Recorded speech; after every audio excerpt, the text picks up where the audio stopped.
This morning we'll be continuing our series, How to Not Ruin Your Life, from the book of Proverbs.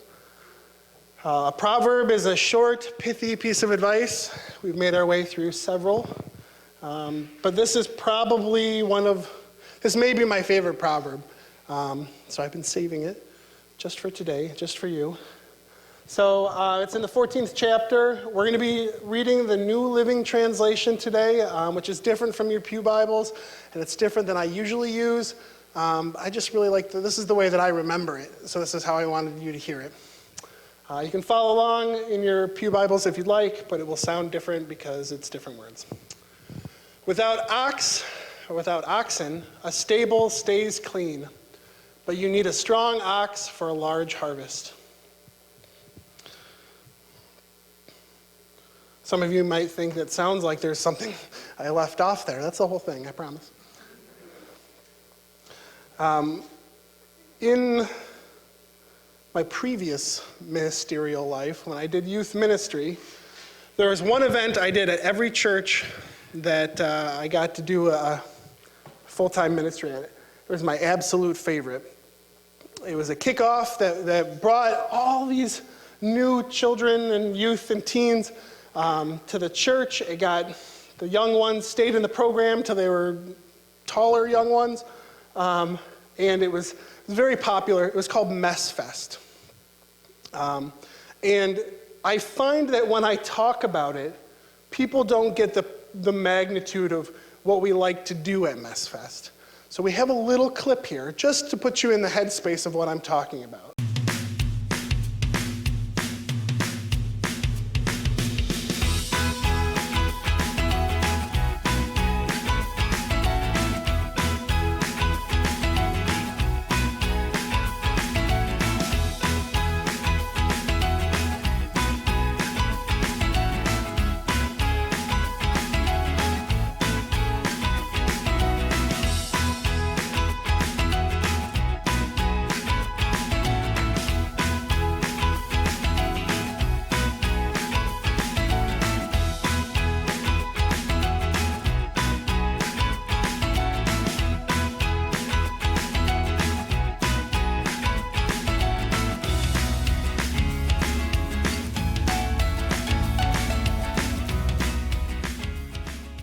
Yeah, Mess Fest was a good time. I think the last time I did it, we used, 60 bales of hay, 14 down pillows, over 40 gallons of paint.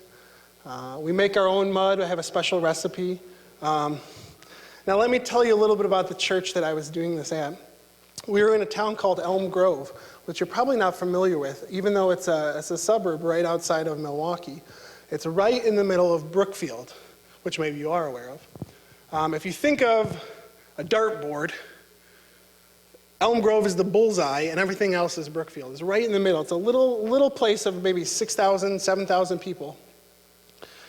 And in the middle of this, in this little town is this big white church with this beautiful yard.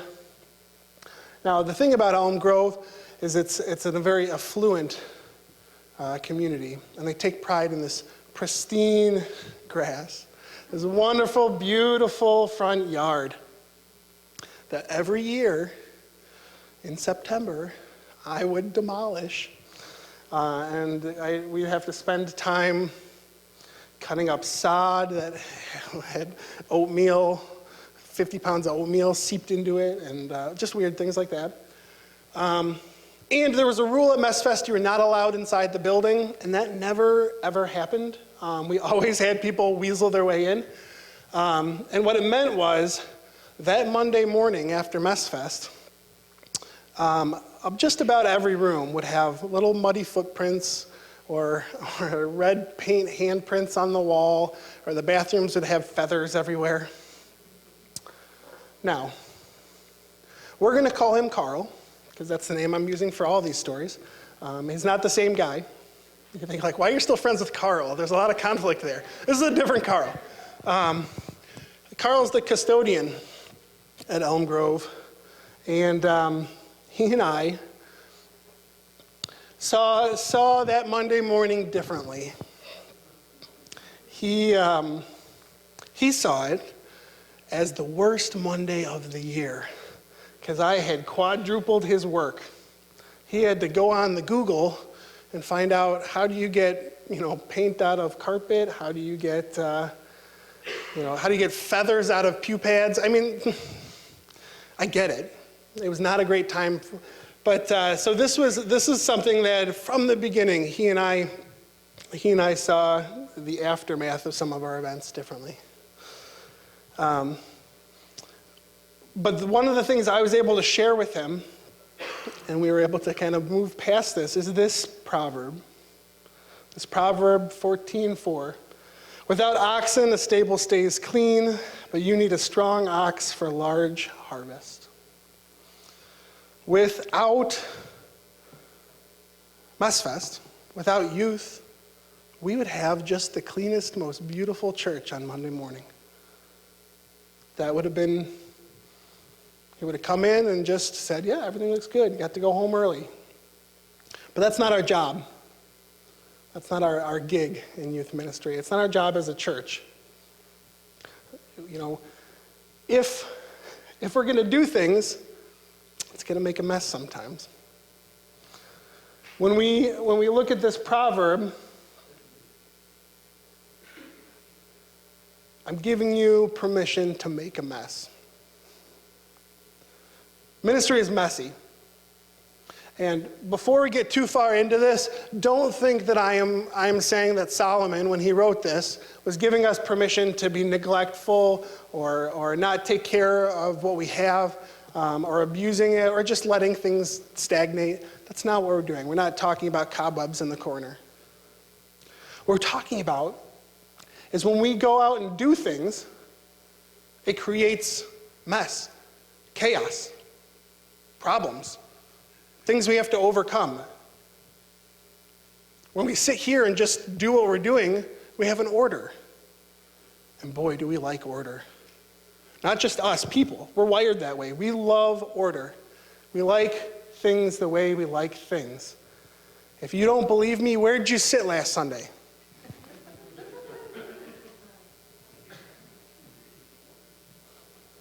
We like order.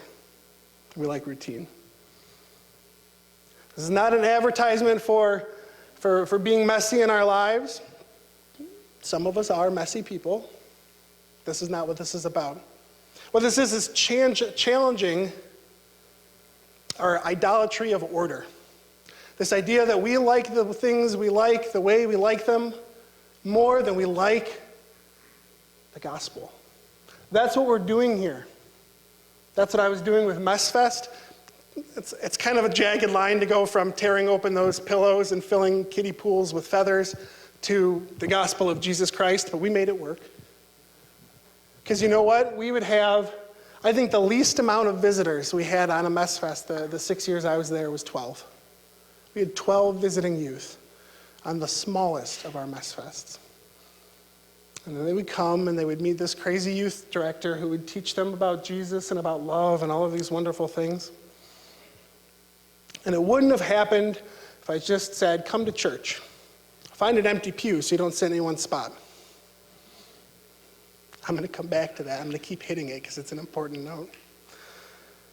Now, mess here isn't just about a literal mess. In this idea with the oxen in the stable, oxes, can you say oxes? I'm looking at Steve because he's a farmer. You don't know? Okay, well, oxen, I'll just keep going with oxen. Oxen. When you have an ox or multiple, then you deal with mess. That's how animals work. You put things in this end and they come out the other end and you got to clean it up. This is like a biology lesson.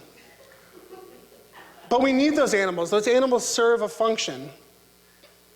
When we have things here at the church, it means that we have mess and clutter and complications. We have things like doors not being locked or lights left on.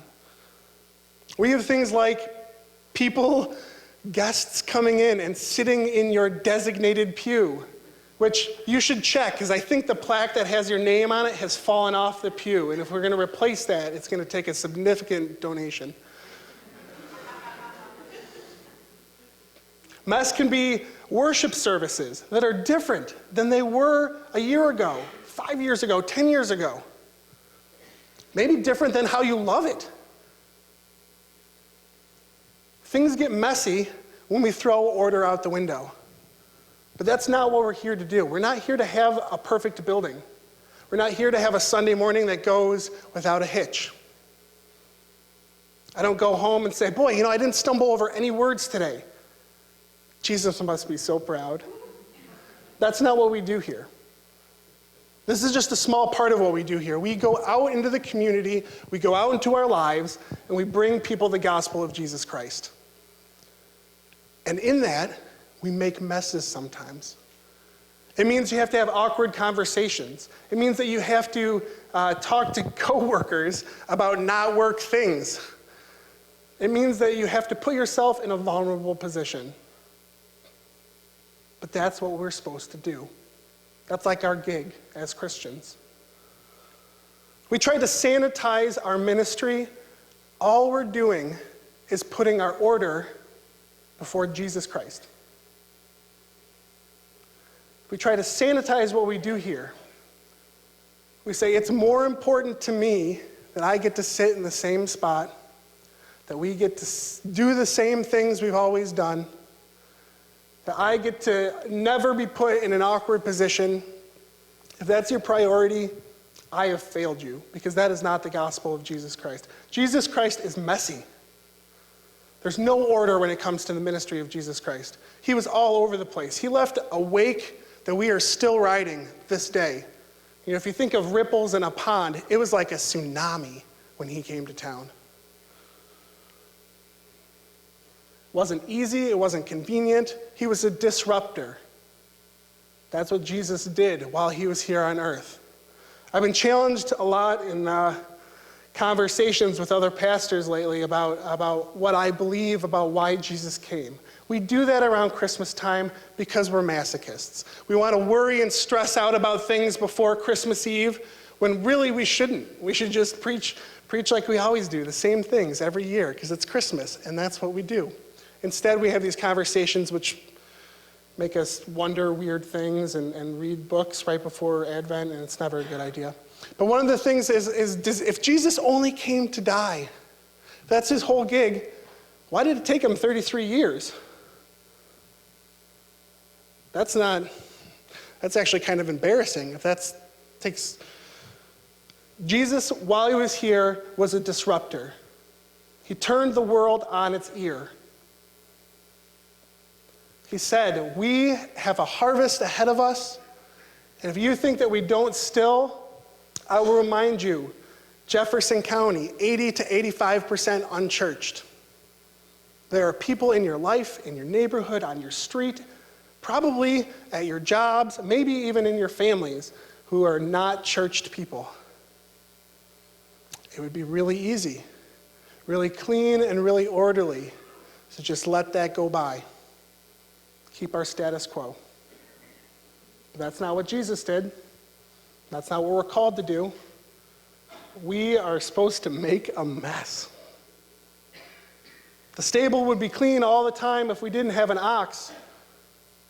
But we need the ox because we have a huge harvest, folks. And look around you, we got a big ox. Take that in love. That's not how I mean it. We are an ox of a church. We are an ox of ministries. We're going to go out and we're going to do good things. That's our job. That's what our leadership is doing. That's what our lay leadership is doing. That's what our church members are doing. But you need to be prepared because things are going to get disruptive. And it'll be in the best possible way. I should say they will continue to be disruptive because some of you have been disrupted. And probably that's why you're here. That's very exciting. Without an ox, the stable stays clean, but you need a strong ox for a large harvest. So let's prepare for the mess. Let us pray.